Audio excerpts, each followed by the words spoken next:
మా ఊర్లో సత్యం తల్లి జాతర అండి. అందుకే ముందు రోజు మా అత్తయ్య మా చిన్న అత్తయ్య మాట ముగ్గులెడతాకి రామన్నారు. వాళ్ళ ఇంట్లో ముగ్గులెడతాకి వెళ్ళామండి. 3 అయింది. సాయంత్రం 3ంటికే ఎంత మంచు ఉందో చూసారా. అసలు అదంతా మంచేనండి. నేను ఇంకా ఏమైనా పొగ అనుకున్నాను. అది వచ్చేసి మా చిన్న అత్తయ్య వాళ్ళ ఇల్లు ఇంక పెట్టేసి వెళ్తాను అన్నమాట.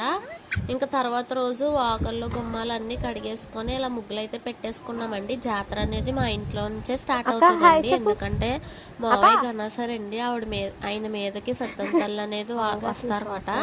మా చుట్టుపక్కల ఇళ్ళల్లో అయితే గొట్టాల ముగ్గులు అంటారు కదండి, ఆ బార్ నుంచి ఈ బార్కి ముగ్గులు పెట్టేశారండి. ఈవిడైతే మా ఇంటి సైడ్ మాట మా ఎదురు కూడా పెట్టారు. నేను వీడియో అయితే తీయలేదు మాట, మా గుమ్మాలో పెట్టింది.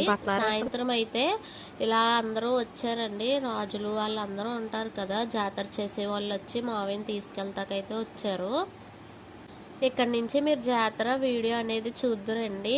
ఇక్కడ చూసారా ఏగులమ్మ తల్లి వస్తారన్నమాట. ఆయన మీదకి కర్ర పట్టుకున్నారు కదా ఇలా యూ షేప్లో, ఆయన మీదకి ఏగులమ్మ తల్లి వస్తారు. మా మావయ్య మీదకి మట్టికి సత్యం తల్లి వస్తారన్నమాట.